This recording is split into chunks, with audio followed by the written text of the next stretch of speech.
Oh, I lived in this neighborhood for about 2 years now, and I'm used to the sound of the elevator train and of the streets where old cars sit around in the gutters, and in the vacant lots the kids play.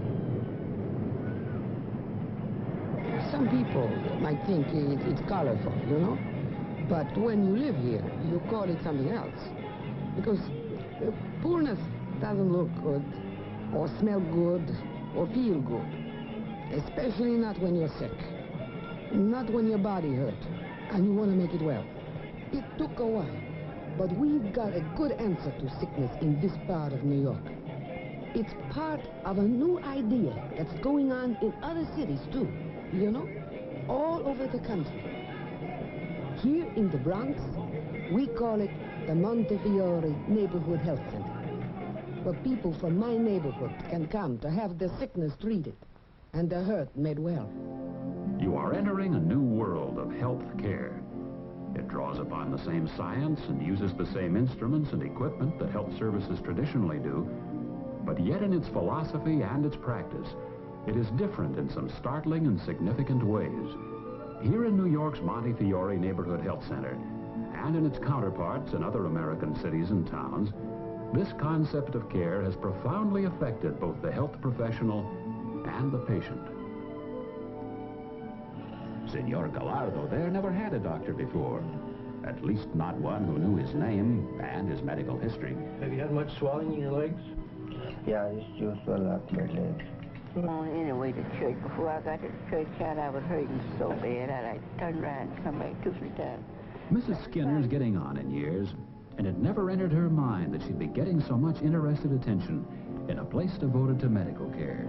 If a thing don't kill me, it don't, I don't cry. You know, have something to do with your heart. Mrs. Hitchcock complains about a lot of things, but she never thought complaining about her medical care would make a difference.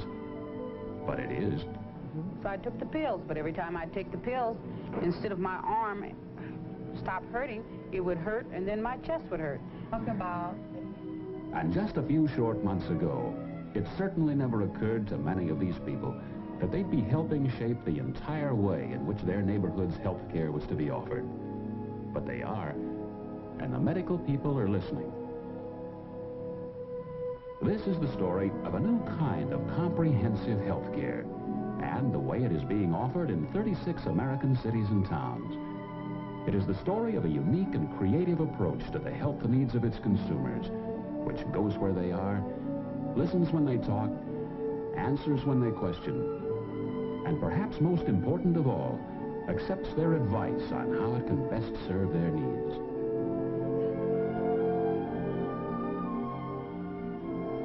It is the story of a healthcare philosophy which could well apply not just to the poor, but to everyone, and affect the whole approach of medicine in the future.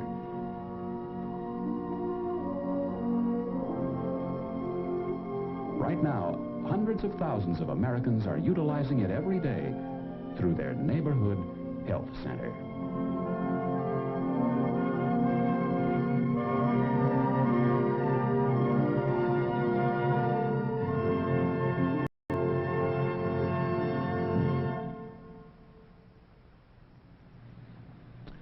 I'm Dr. Roger Eggeberg, Dean of the University of Southern California School of Medicine. This film describes new ways of providing health care for the poor, whether they live in the country or the city, by means of neighborhood health centers. In the past, and in many places today, health care for the poor has been inadequate. For instance, hard to obtain, impersonal, fragmented. In that kind of a setting, quality often suffered. And today there are probably 30 million people who are not receiving the kind of care we all deserve. Now, with people in their neighborhoods working together with professionals in the planning and operation of these centers, there are some new ideas and new directions that we should all be aware of. So let's take a closer look at some of the problems and what neighborhood health centers are doing about them.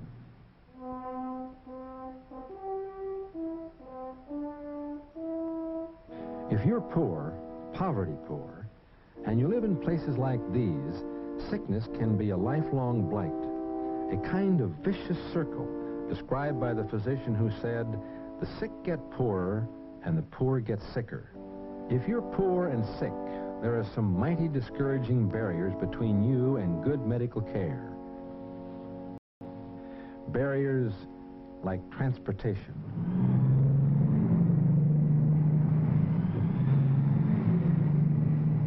Well, I've been standing out here for half an hour waiting for the bus to come along. If you miss one, no telling how long you have to wait. And then you get to the hospital, you gotta wait some more. Well, it's very hard to get to the hospital when you have to get your kids all dressed, to get yourself dressed, and you're very, very sick. Then you have to walk several blocks to get the bus. So I never go until I'm nearly dead before I go, or even before I take the kids, because it's too difficult. Add long distances, no predictable way to get there or get home later, and only the most serious illness could drag you out.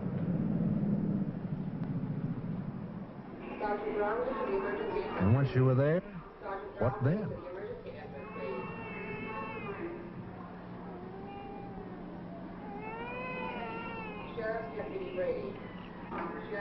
Physicians and other medical people have done a supremely difficult job under immense pressures in the country's emergency rooms and clinics.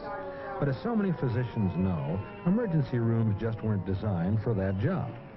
Well, emergency rooms were designed to handle acute catastrophes of all kinds.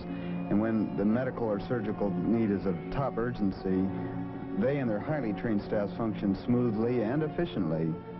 The team in emergency rooms all over the country function with supreme skill when they're presented with the kind of emergencies for which this place was designed.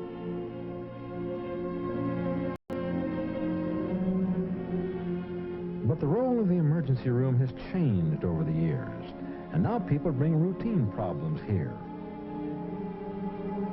If you had to take 3 buses to get here, or a $10 taxi ride, you're very likely to wait until you're really sick, or $10 sick, as they used to say in Watts. Unfortunately, being $10 sick often meant not getting well very fast, as Dr. Egeberg knows so well. Underlying all of this is the inescapable fact that there are hardly enough doctors to go around as medicine is now practiced in this country.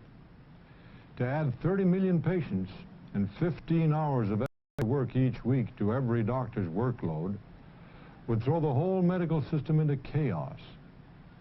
The fact is, we need to explore new ways of delivering health care. Health care to everybody, not just the poor, and this means using as many people as we can to extend the hands of the doctors, something that is being tried in the neighborhood health centers. The health problems that plague the city ghettos, the migrant camps, the poor wherever they were, concerned physicians and health professionals all over the country, and exploration for creative solutions was top priority. And with the help of the Office of Economic Opportunity, the search became known as the Health Right Programs. And so it began. In the city ghettos and country towns, something was happening. Members of the health professions, working closely with the OEO, had begun to implement the idea of community medicine in action. The idea was to deliver high-quality, accessible, comprehensive, one-door care where the whole family's health needs could be met. They called it the Neighborhood Health Center.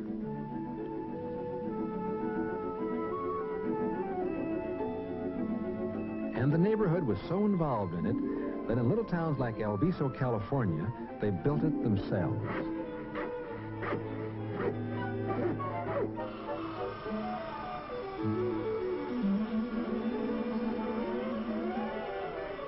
There's more than just hammer and saw participation here.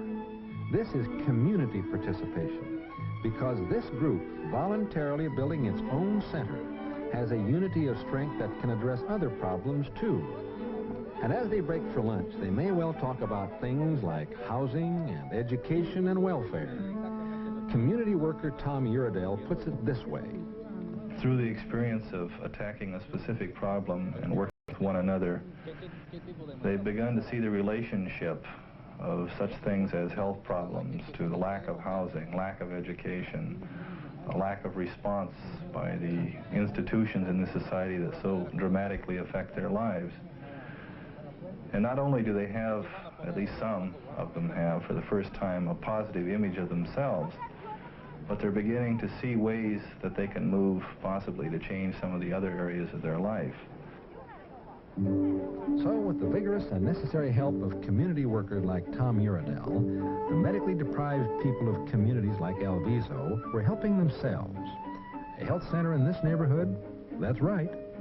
And it wasn't even faintly going to resemble a chilly, impersonal hospital emergency room. This was going to be accessible care. And if they had anything to say about it, it was going to be given in the best-looking building in town. The centers didn't have to be magnificent or elaborate to begin with. San Francisco's first quarters were in house trailers, drawn up around this attractive courtyard. But they did have to be convenient and comfortable and easy of access, with pleasant waiting rooms in which neighborhood people would feel welcome and at home. Poor people aren't so far outside the mainstream of medical care that they don't want what other people want. Perhaps most significantly, they want what health professionals themselves want. They want private offices. All right. Now you tell me, is this comfortable? Yeah. Has you got any calls? They want quiet examining rooms. They are open at wide. Okay. They want comfortable conference areas where a warm and lasting relationship can be established between health professionals and patients. Buenas tardes, señor Alvarado. Buenas tardes, doctor. Yo soy el doctor Consiglieri, voy a ser su obstetra con el cuidado prenatal. I find that in this doctor-patient relationship, we are able to establish more than just the ordinary doctor-patient relationship, but rather that of a friendship in which we're not interested only in the pregnancy, but in the whole family. And I feel that centers such as this should not be only interested in providing health care, but also in raising the standard of living and giving hope for future generations to come. You see, a fundamental and most important concept of the health center is to offer patients family care medical service through an approach with tremendous implications for the whole medical field. It's called team medicine, and it's offered by a highly organized group whose members respond to patient needs, both medical and social. The typical health team is made up of physicians, usually an internist and pediatrician, though frequently including an obstetrician too, a dentist, a public health nurse, and one or more new health specialists called family health workers. When a family registers at the center, it is assigned to a health team which will be responsible for all of its health needs. So it's possible for an entire family to come in at once, and each member be seen by the appropriate person on their team. In order to protect your... Oh, boy. A couple of cavities. Wow. Yeah, put your tongue back, honey. The teeth that's growing. And an extra tooth. Right. And while his father is getting attention just down the hall, young Spanky is getting his pediatric workup. As a member of the team, the pediatrician has the unique opportunity to use his pediatric training to best advantage. He doesn't wind up spending half of his time as a clerk or a record taker or social worker or as a nurse or receptionist. All of the members of the team contribute as co-equals with their own specialized area of expertise. In my particular case, I've found over the months that more and more I have learned to rely upon the other members of the team to do their part of the job, and so I've had more time to concentrate on what I can do best to help the entire family and the patient in their total medical care. Then let me know and I'll get the social worker to talk to you and maybe give you some help, because he's at a pretty rough age right now without a diet, and the diet may be a little bit too much for him to handle. I think, as far as I can see from this picture,